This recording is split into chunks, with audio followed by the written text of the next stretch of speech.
Today, the title of my talk is not just Whack a Troll, encouraging a whole-of-society response to disinformation. What are the tactics that Russia, and indeed other malign actors, use in order to exert influence abroad? This is part of what some people call the active measures toolkit, but I personally don't like that term because I think it harkens back too much to Cold War era spycraft, right? And the tactics that we are talking about today are very much out in the open. They are overt. They're less about spycraft and more about utilizing the fissures in our societies to sow discord and create confusion or apathy. And as you know, all of these things are really bad for democracy. They lessen participation in democracy, and democracies don't work without participation. And I put this chart up here. This is the Edelman Trust Barometer, which I think Andrew might have referenced last night, if I'm not mistaken. It's a yearly survey on trust in a bunch of countries around the world. This is just a selection of a few, but I grabbed it from Axios because it shows a 37% decline in American trust in institutions over a single year. So that's in media, the government, NGOs, and business. All across the board, a 37% decline in trust. And this is exactly the type of fissure that Russia utilizes in order to push its narratives. You might remember that these were, a lot of what happened in the election was not necessarily ascribing to a single political ideology, which we've already talked about. It was utilizing all of these tiny fissures that make up the trust gap in order to affect the discourse in a way that is bad for democracy and hence good for Russia. So in addition to that fake news that we all talk about and is kind of an anathema term to many in this community because it describes so little of what Russia actually does, here's a few more of the tactics that Russia and other malign actors use to create influence. They fund and organize protests and political parties. We saw folks in the United States showing up to Russian organized protests, and there have been examples of that across Europe as well. More familiar, they use troll armies to amplify messages, and government-organized NGOs, or gongos, as well as fake experts to lend credibility and credence to those messages. And I have a funny story about one time that I experienced this in my life. I was at when I was working with Ukraine, I went to a conference on freedom of the media in the OSCE region, the Organization for Security and Cooperation in Europe. Russia and Ukraine are both members of the OSCE, as is Germany, of course. And we spent a lot of time talking about media freedom in Ukraine. Interestingly, the Russian delegation was largely made up of journalists from the annexed peninsula of Crimea, who seemed to be there to repeat each other and just say over and over how great media freedom was in Crimea. Meanwhile, one of the things that the Ukrainian delegation was there to talk about was the fact that journalists and activists who were talking about the repressions going on in Crimea were being abducted and thrown in jail by the Russian government. And because this contingent was there, we weren't able to really have a productive conversation. This is on a very micro level, but that's a type of disinformation and influence operation as well. And of course, there are cyber attacks and cyber crime, which inform malinformation, which Nico talked about earlier, so I feel like I don't need to go as much into that. But what role does social media play in this ecosystem? Andrew touched on this a little bit yesterday. Of course, Russia has been using these tactics for the better part of the 20th century. They're further amplified by the advent of the internet and social media, and platforms and their services allow bad actors, whether that's an advertiser that wants you to buy their product and knows a little bit too much about you, or whether it's Iran or Russia, or as I'll talk about later, homegrown disinformation. The platforms allow bad actors to hone in even more acutely on audiences and drive into what gets them fired up, whether that's dog pictures or Black Lives Matter activism or Bernie Sanders, right? All of these things can be delivered on a minute level to the exact people who want to hear them. And again, this is part of the trust gap that bad actors are exploiting in using disinformation.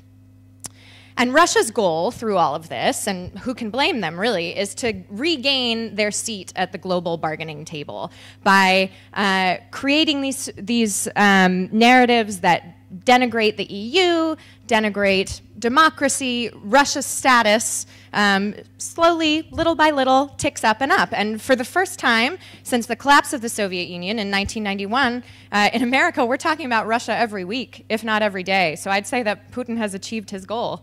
And it's a very smart and clever goal that he was trying to achieve, and a smart and clever way of achieving it. So now I'm going to talk about a few case studies from my book, some a bit older, some a bit more recent and maybe more familiar to you. I view Estonia in 2007 as the beginning of the modern information war as waged by Russia.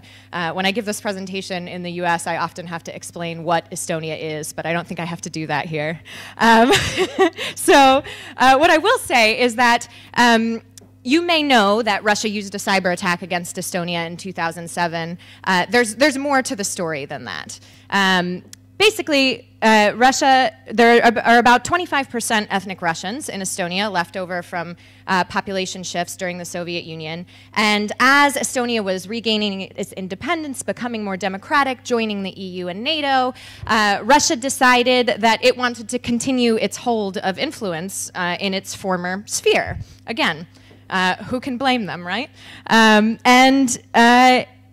It decided through Russian language media, which the Estonian government really did not invest in, to push this narrative of the fact that Russians in Estonia, their rights were being abused, that Russian language was losing status, and that in particular, Estonians did not respect the sacrifice that the Soviet Union had made in pushing back Nazism and fascism. And this all came to a head when the Estonian government decided to remove a statue of a Soviet soldier and move it to the outskirts of Tallinn.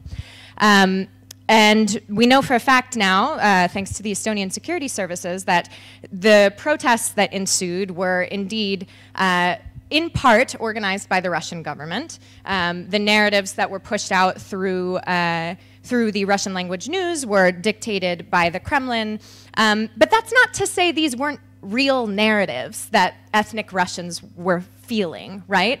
This wasn't totally made up. Again, pre-existing fissures in society. What I think is interesting about Estonia is how Estonia responded to this. Yes, they increased their troop reserves and have a lot of military exercises in the Baltic region now. Yes, they also beefed up their cyber defenses, which is why one of the reasons Estonia is kind of a famous case. But what's interesting to me is the educational and societal resilience initiatives that Estonia has invested in.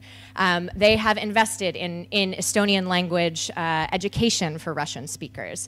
They have created a Russian language campus of Estonia's best university in the Russian-speaking region. And even just last month in September, the presidential administration of Estonia moved their entire body to the Narva region for a month to say to the Russian speakers there in that region, we see you, we recognize you, you are an important part and a contributing part of our society.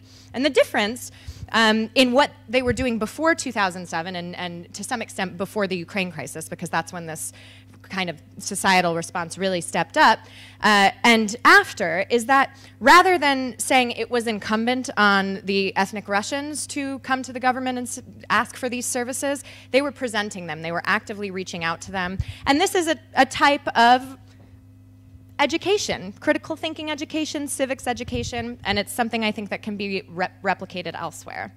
Now, you might think, what would Estonia have been like if we had some more ubiquitous social media platforms? Facebook was pretty young in those days, and I think the answer lies in Ukraine.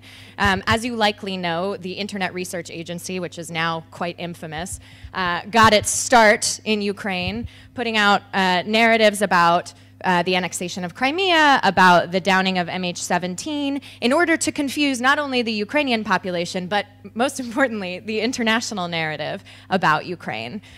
When, for instance, Crimea was annexed, we talked a little bit about this yesterday, the responsibility of journalists to kind of tell both sides of the story. It's very interesting to note that although there was no real factual information to suggest that these weren't Russian soldiers, folks were interviewed who later, it turns out, may or may not have been paid by the Russian services, security services, saying, "Oh no, those aren't Russian soldiers. Those are just polite people, the little green men that were annexing Crimea." And this sort of narrative took hold in the international press and created a lot of confusion about what was going on in Crimea.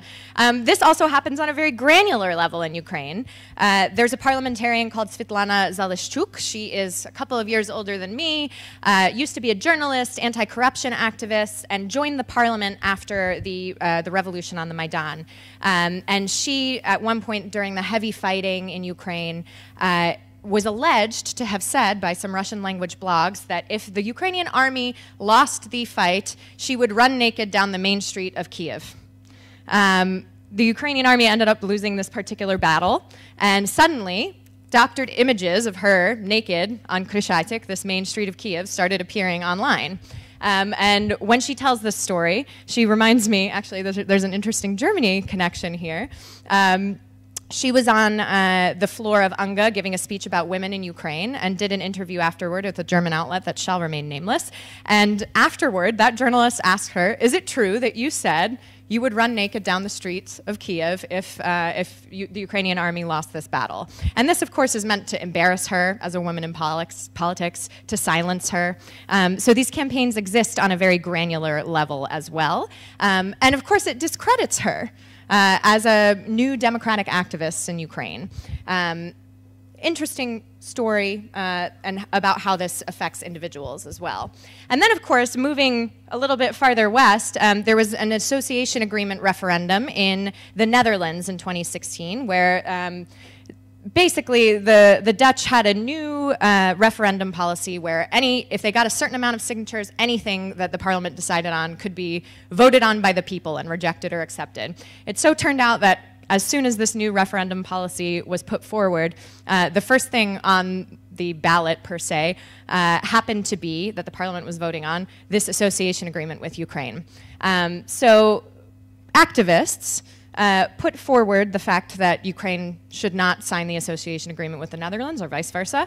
And this was co-opted by Russia, not only to stick it to Ukraine, but also because the Dutch are very famously anti-EU, and this would be another stick in the craw of kind of the crumbling of EU democracy. There were people posing as Ukrainians going to town halls about the referendum, saying that no, everything is terrible in Ukraine. You shouldn't go. You should go to the polls and vote this down. There were fake videos made by Ukrainian terrorists saying, you know, if you don't vote for the association agreement, we will go out and kill your children or something like that. And a digital forensics research lab proved this wrong, that these were fakes coming from some malign actor. And the Ukrainian government tried really hard to counter all of this with factual evidence, with positive narratives. But a lot of my friends in the MFA and in other Ukrainian government institutions tell me that they actually think that campaign ended up driving up turnout and made the association agreement referendum binding. Eventually, the parliament did figure out a way to go forward with the agreement, but it was about, I think, just over 30%, which allowed the association agreement to be binding, and or the vote on it to be binding. And that was because of this kind of factual fact-checking campaign that the Ukrainian government did awareness raising around. So potentially not the best solution there. They've also created a Ministry of Information policy in Ukraine, which is something that a lot of governments are starting to do. It's what I like to call the Band-Aid effect. You create an institution in order to counter disinformation, and you say, because we now have this institution, everything, we'll be able to do anything we want. We'll fact-check the heck out of everything, and this problem will be no more. At least that's how the media often report it, right? But it's much more complex than that. These institutions are often severely underfunded. Or in the case of Ukraine, their Ministry of Information policy, while I think conceived of in a very democratic manner, has done some fairly anti-democratic things, including blocking Russian social media platforms in Ukraine and banning certain Soviet books and films. And I think this is a mistake. We talked about this earlier.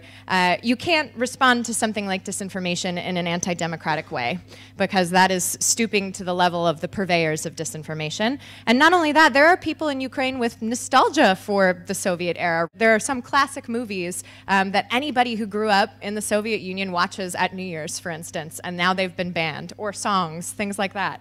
And you know, when this conflict, God willing, sometime ends, the Ukrainian government should pursue good relations with Russia again. Folks have relatives in Russia, right? So there's a real question about whether that sort of censorship works. But Ukraine has also had some success in media literacy education. And I think it's a really interesting case study. We were talking about how to measure that. Ian asked that question this morning of Nico, and I think that's a really important question to ask, how to measure whether digital media literacy campaigns are working.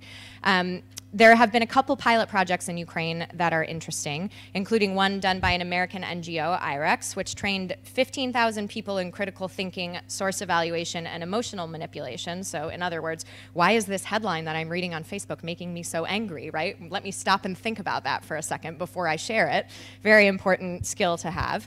And after they trained these 15,000 people, they measured a 29% increase in participants who double-checked the news they consumed, even several months after the program ended. Now, of course, 15,000 people in a country of 45 million is a drop in the bucket, right? This is going to take a long time. It's going to be an investment. But for a country as large and as diverse as Ukraine is, I think that is a positive step in the right direction. And as a result, the government has now decided to include media literacy as part of its national school curriculum. So something to think about. In the Czech Republic, you may know that your neighbors are a bit anti-migrant, and this narrative is the fissure that has been exploited by many bad actors, not only Russia, in the Czech Republic. They have a preponderance of news portals in the Czech Republic, which have some shady funding connections to various bad actors. And a lot of these anti-immigrant sentiments, despite the fact that the Czech Republic, I think, still to this day has not resettled a single migrant due to the migrant crisis, were being exploited. There were narratives that were saying that Czech schools were no longer allowed to serve pork, the horror, and all sorts of other crazy things that were absolutely not based in fact. And the government saw this as a problem and created a Center against hybrid threats and terrorism, housed in its Ministry of Information. Again, an exemplification sort of the Band-Aid effect. This center was created with really good intentions, and they do some good work in the private, or let's say the covert isn't the word I'm looking for, in the classified sphere, where they're training government employees about how to respond to disinformation, et cetera, et cetera. But when they launched, lots of fanfare, again, saying we are going to fact check everything, we're going to win the fight against disinformation, and unfortunately they've been a bit impotent because of where they exist in government. And this, I think, is what is happening in my own country as well, in our response to disinformation. So basically, they exist in the Ministry of Interior, which is run by a political appointee. So when the election came around earlier this year, at the beginning of the year in January, and a lot of anti-migrant narratives were coming out that were solely within the Ministry of Interior's area of competence, they weren't able to fact check as many as they thought they would be able to, because the ruling party was the one that was putting them out. So two problems there. One of them is the placement within the government, and then also, are the fact checks really reaching the people who need to hear them the most? Probably not. And it's important to just give especially in democracies, I think, important to give our citizens the chance to make that reasoned argument for themselves rather than tell them what is true and what is false. And then, of course, we have the lovely USA. I won't go into detail about what happened in 2016. I do think there are a few interesting interesting tactics that we saw on display in the ads that the Internet Research Agency bought. The first is that they built positive communities, and this goes back to something Ian was talking about earlier. If you looked at the pages, particularly early on, it wasn't anything to do with politics. Often it was pictures of dogs in patriotic bandanas or facts about the African American community in the US, facts about the gay community. They were building positive community to build trust. Then later on, these ads and posts started asking for smaller things, you know, change your profile picture in support of Black Lives Matter, or sign this petition, right? Stuff that people didn't have to get to do without getting out of their chair. And then progressively, there were asks to show up for protests or to not go vote in the case of a lot of the ads that targeted the African American community. And it wasn't just one ideology like we were talking about before. It was pro-Bernie Sanders, anti-Hillary Clinton, pro-Trump, pro-Black Lives Matter, all across the spectrum. If you have an interest, it was likely reflected in those ads. And while it will be difficult, if not impossible, for us to ever determine whether Russia swung the election, I think what's most important, and this speaks to something that Ian was talking about a little bit before too, they affected the discourse. The leaks of information, these posts which amplified certain issues, affected the discourse and the way not only Americans talked about the elections, but the campaigns themselves described themselves. And I think that's extremely important. I mean, when we're in the lead up to an election, what are we doing? We're talking to one another. And by affecting the discourse, certainly they altered people's thinking about the election, which I think you can probably conclude affected results as well. But I want to make sure that we talk a little bit about homegrown disinformation as well, because I think this is the real challenge. You know, individual nations' foreign policies will change, but there are actors within all of our own societies that are working using these same tactics as well. And I just released this story this week about a Senate campaign in Massachusetts that I was not looking for. I was looking for signs of foreign interference in the Massachusetts Senate race when I happened upon this guy, an independent candidate for Senate who's trying to unseat Elizabeth Warren, who seemed to have 4 fake profiles working on behalf of him.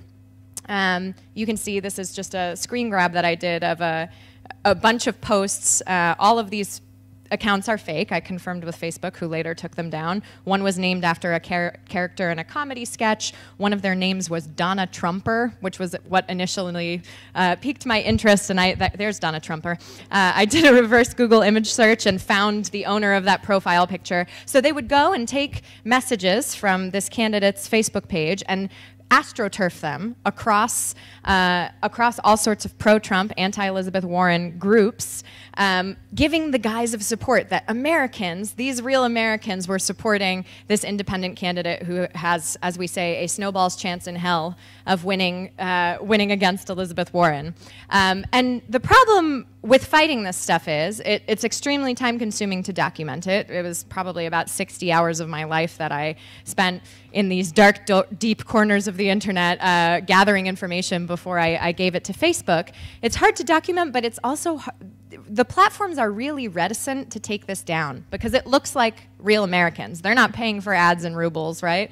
How do they know? They can see on the back end if I tip them off like this is coordinated activity, but if they're not looking for it, which they're not right now, we're very concentrated on foreign influence, it's going to make it extremely difficult to find it. And again, it's extremely easy to create those accounts. You can do it in a matter of minutes, and gaining the support that they eventually gained over the course of a couple of months takes a little bit more of an investment, but the creation of them, you know, I'm surprised this candidate hasn't created some new fake accounts already. Perhaps he has. I haven't looked at his page this week. But the point is, we can't just delete them. We have to educate people to find them. And by using some really simple measures, for instance, this is a strange name.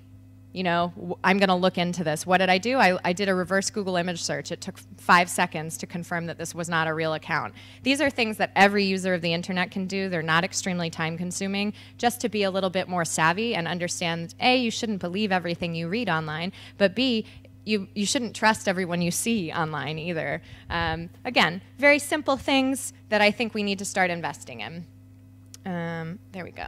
So in terms of responses, again, I think direct responses to malign foreign actors through typical policy vehicles like sanctions are important. We're part of a rules-based international order, and we need to make sure that purveyors of malign behavior understand that. But there are two things that haven't quite happened yet that I think need to happen. Social media regulation, at least in the United States, is something we have not pursued. I think we are getting closer and closer to it every day, whether that's going to be self-imposed because there's an outcry about how our personal data is being handled, or whether it's top-down coming from Congress. Like I said before, bad actors can and have targeted users based on their information online, their personal data. I think people are very, very unaware of how much data they're handing over to the platforms and what they do with that data. And I think it's incumbent on the social media platforms to make a good faith effort to educate people about that. They have not done that to this day. I mean, just last week, how many people were logged out of Facebook last week based on that? Oh, very few, actually. Maybe you guys use Facebook less than me. But I got logged out one morning, and this was before the news broke that this giant breach had happened. And I wasn't even informed that I had been logged out because of the breach. I mean, that is just basic. Facebook should say, we logged you out because we really screwed up and your data may be in the hands of someone that it shouldn't be in, right? But they did that after the fact. And we really need them to put users at the heart of their responses to this stuff and their business model second. Whether they'll do that without a law, I'm not sure. But in addition to all of that, there needs to be informed and meaningful consent to terms of service, because how many people read those terms of service? I would guess very, very few. And that's where it says how our personal data is being shared. But there also needs to be enforcement of those terms of service. So what I showed you before, those fake accounts were a violation of terms of service. They were taken down. That was retroactive enforcement. We need Facebook, with all of the money that it makes, and the other platforms as well, YouTube especially, to be proactively enforcing those terms of service, because otherwise they're fairly meaningless, right? They're supposed to be governing the conversations on their platforms because it is not a true public square, and right now it's not. When you sign up for those platforms, you're signing up to the terms of service, and because they're not being enforced, people like Alex Jones, who are peddling hate speech, are able to go on and post whatever they like because there has been no consequence so far. Also, platforms need to embrace their role as educators. There have been some small steps toward media literacy campaigns, but the fact is, social media platforms have near ubiquitous access to billions of people's lives. And the fact that they have not done more with that access other than saying, oh, here's a memory from 4 years ago. They haven't informed people. They haven't done any sort of awareness raising, except some very strange campaigns that are targeting users or people that don't need to be targeted, frankly, and I'm alluding to the ads that Facebook bought in papers like the New York Times, the Wall Street Journal, The Guardian, ahead of the recent British election last year. They're targeting these readers of the news, the people who are probably savvier consumers of information already, with newspaper ads about how to spot fake news, rather than the people, and believe me, they have this data, who are more likely to consume the fake news on their own platform, right? That's not a good faith effort, in my opinion, and I hope that they will move toward that in the future. They also, have started to prioritize things like local news, but haven't really, in my opinion, tried hard to change the advertising platform, as Nico laid out before, that has led to the downfall of fake news, local news rather. And I think there could be more investments from the platforms on their part. But mostly, I think we need to be investing more in these long-term citizens-based solutions, as I call them, like media literacy, civics, critical thinking campaigns. I think these need to exist in general. They're a good investment and should be couched in the language not of fighting election interference or responding to disinformation, but just of being a good citizen. you know, all of the things that are in decline, including civics and critical thinking, are harmful to democracy. A lot of the disinformation that was spread ahead of 2016 by, again, homegrown actors was because people didn't know how the primary process worked in our country. And that's really a scary thing. So investing in these things is really important. I think, you know, it can't just be in K through 12 education. We need to be doing it in professional spheres as well, as professional development programming, perhaps with government employees to start with. And understanding that those are the voters. Kids are going to vote eventually, and I think they're a more receptive audience to all of this, but how do we reach adults who are voting today is a question that a lot of people are debating, and I'm very happy that I've been, you know, giving presentations like this for about 2 years now, and media literacy has become a much more widespread solution than it once was, but we need to really drill down and understand what that means in this context. And I think it probably looks a little bit different in every country depending on the circumstances, just like these disinformation campaigns do. But the reason I think they are so key to fighting disinformation is even if we were able to secure our election infrastructure and voting machines beyond a shadow of a doubt, even if we were to take off every fake profile on Facebook tomorrow, there would still be bad information out there, right? Or an onslaught of information. And people need the tools to be able to survive in this new information environment. And right now, they don't really have them. So, not just whack-a-troll, right? Not just whack-a-troll or whack-a-mole, but a widespread whole-of-society solution. And I'll end with a quote from Thomas Jefferson, just as a reminder that this is a problem that has existed for a long time. And good old Thomas had what I think is the right response to it. I know of no safe depository of the ultimate powers of the society, but the people themselves. And if we think them not enlightened enough to exercise their control within a wholesome discretion, the remedy is not to take it from them, again, not censorship, but to inform their discretion by education. So whether it's Moscow or Iran or our own president or any member of society who wishes to put out malign influence and information, anyone should be equipped to answer to all of those things. And I think that the way to do that is through more citizens-based solutions. And we have to think beyond Russia to the key actors in the democratic process, which is people. And I will end there. Thank you very much.